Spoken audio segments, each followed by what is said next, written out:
가만, 너 몇 살이냐? 몰라. 한 1000살 이후로는 안 세어봤어. 넌? 가만 어디 뭐 나도 모르지. 에이구 아무리 그 신선이라지만 말이야 나이를 먹었는지 요즘 아주 깜빡깜빡한다니까.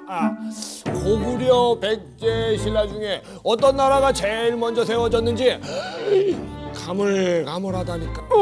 고구려 아니었나? 고구려는 아니었던 것 같은데 백제인가? 다 나왔네. 도사님들처럼 가물가물 깜빡깜빡하는 분들을 위해 솔솔 풀리는 삼국시대 이야기를 준비했습니다. 그래? 솔솔 풀리는 삼국시대 이야기. 기원전 108년 고조선이 멸망하면서 한반도와 만주 지역에는 여러 나라들이 생기기 시작한다.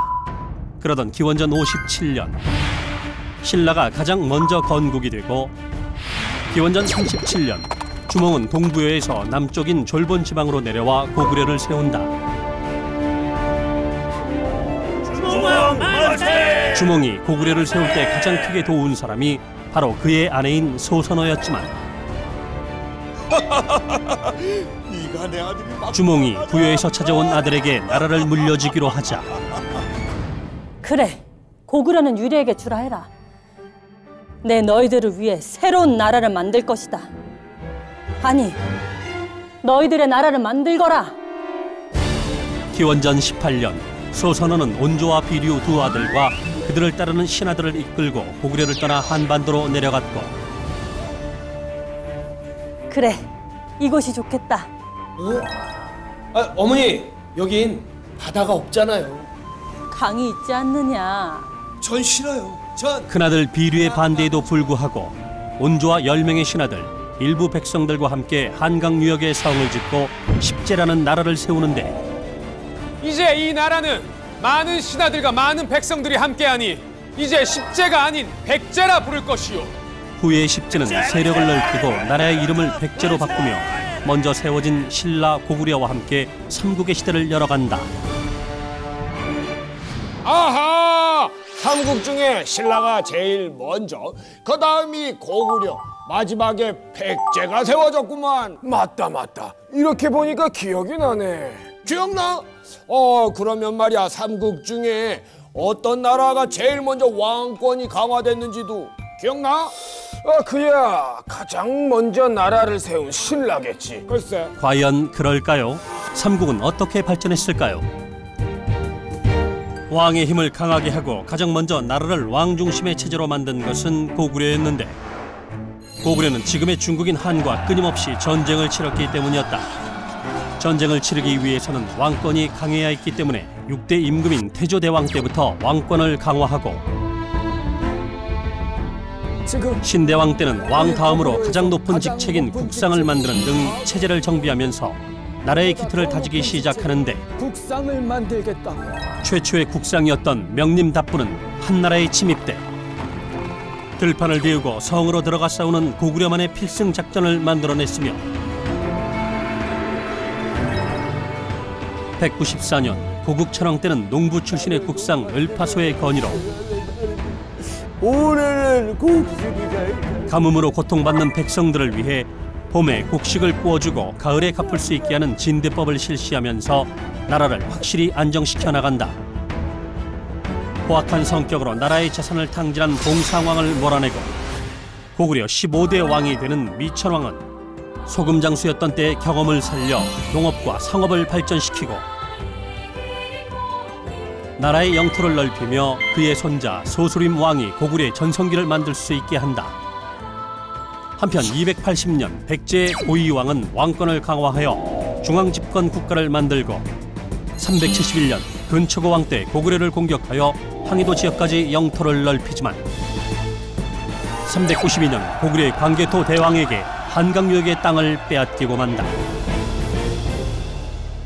그리고 신라는 삼국 중 가장 늦게 356년 왕위에 오른 신라의 내물이 왕의 호칭을 말뚝의 왕이라는 뜻의 마립간으로 바꾸면서 왕권을 강화시키고 체제를 안정시켜 중앙집권 국가로 만든다. 백제가 마한과 낙동강 쪽을 자꾸 넘보고 있다. 고구려는 이미 넘볼 수 없게 강해져 있고 그러나 백제와 고구려 두 나라 사이에서 가장 힘이 약했던 신라는 고구려와 친하게 지낸다. 하지만 고구려를 가만두지 고구려의 복수를 하겠다고 마음먹은 백제의 아신왕이 가야 외와 손을 잡고 신라를 치려하자 뭐라? 가야와 외가 신라를 공격했다고? 예, 백제가 고구려와 가깝게 지내는 우리 신라를 치기 위해 공작을 벌인 듯하옵니다. 여봐라, 군사들을 보내 신라를 도와주거라. 고구려에 구원 요청을 보내고 광개토 대왕은 5만의 군사를 보내 신라를 돕고 백제의 계획을 실패로 돌아가게 한다. 아하! 그러니까 고구려가 가장 먼저 발전을 하고 그 다음이 백제, 신라 순서대로 발전을 했구만. 나도 기억나. 고구려가 광개토대왕 때 영토를 넓히고 아주 큰 나라가 됐었지. 그래, 신라가 고구려랑 친하게 지내다가 나중에는 백제랑 친하게 지내게 되잖아. 그랬지. 어떤 때는 친하게 지냈다가 또 어떤 때는 적이 됐다가. 그건 왜 그런 거야? 그건 말이죠. 어느 한 나라가 더 강해지는 것을 막기 위해서예요. 그리고 또 비옥한 토지가 있는 한강 유역을 차지하기 위해 삼국은 많은 싸움을 벌이는데 427년 고구려의 장수왕이 모두 불러라. 신라와 백제가 있는 남쪽으로 영토를 확장할 것이다. 평양성으로 수도를 옮기고 남쪽으로 영토를 넓히는 남진 정책을 실시했고 468년에는 신라에게 빼앗겼던 땅을 되찾는다. 다음은 백제다. 장수왕은 승려인 도림을 백제의 첩자로 보내 바둑을 좋아했던 백제 계로왕을 꿰어낸 다음 계로왕이 나랏일을 멀리할 때 백제로 쳐들어가 7일 만에 백제성을 함락시키고 고구려의 영토를 남쪽으로 넓혔다는 증거로 고구려 중원비를 세운다. 이렇게 강한 고구려는 북쪽의 나라 수의 잦은 공격을 받게 되고 이 틈을 타 백제와 신라는 한강 유역을 차지하기 위한 싸움을 멈추지 않는데 555년 신라의 진흥왕은 한강 유역을 차지하고 북한산에 순수비를 세우기도 한다. 한편 612년 을지문덕이 살수에서 수의 수십만 군사들을 크게 물리치지만 수에 이어 세워진 나당이 계속해서 고구려를 침입하자 고구려의 국력은 많이 약해진다. 이때 신라의 김유신은 나중에 무열왕이 되는 김춘추와 가족이 되면서 신라의 중심 세력이 되고 당나라와 연합한 신라는 660년 백제를 무너뜨린 다음 668년에는 고구려마저 무너뜨리고 676년 당과의 전쟁에서 승리하면서 삼국을 통일하게 된다. 어허, 삼국시대가 이제 슬슬 다 풀렸어. 가장 먼저 세워졌지만 가장 늦게 발전한 신라가 어떤 때는 고구려랑 친하고 어떤 때는 백제랑 친하면서 결국은 삼국을 통일했네 그려. 헤헤이, 그러니까 역사는 어떻게 변하게 될지 누구도 몰라. 제일 강했던 고구려가 통일을 할 줄 알았는데 말이야. 그래서 역사는 흥미진진한 재미가 있는 법이야. 아이고 진짜 맞아. 아이고 역사는 재밌다고. 아이고 재밌어.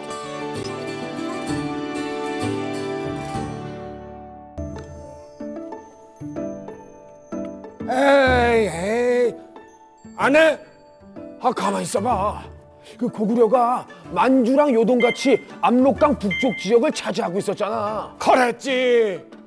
그럼 신라가 삼국을 통일한 뒤에 그 땅들은 어떻게 됐어? 에헤 어떻게 되긴. 가만히 있어보자. 어떻게 됐냐. 가만히 있어보자. 얘 몰라? 너 모르지? 이거 봐 가만히 있잖아. 오늘도 깜빡깜빡 기억이 나지 않는 도사님들과 우리 친구들을 위해 술술 풀리는 역사를 준비했습니다. 아 준비했대. 정말? 술술 풀리는 통일신라와 후삼국 이야기. 통일의 기틀을 만든 아버지 무열왕에 이어 문무왕은 김유신과 함께 676년 삼국을 통일한다. 삼국 간에 다툴 힘을 모아 자기 발전에 힘쓰자 사회, 경제, 문화 모든 것이 좋아져 이 시기에 세계적인 문화유산인 불국사, 석굴암, 이것도 가장 오래된 인셈을 다란이경 같은 것이 만들어졌고, 고구려와 백제 유민들을 받아들이는 제도를 만들면서 통일 신라는 평화로운 시기를 만들어간다. 한편 신라가 통일을 할 때 당과 연합하여 고구려를 물리쳤기 때문에 대동강 북쪽 지역에 있던 대부분의 고구려 지역은 당의 지배를 받게 된다. 이때 고구려 사람 걸걸중상과 그의 아들 대조영은 요서지방의 영주로 끌려가 함께 끌려온 말갈족과 살고 있다가 696년 거란족이 반란을 일으킨 틈을 타 옛 고구려 땅으로 길을 떠나고 당의 군사들에게 쫓기게 된다.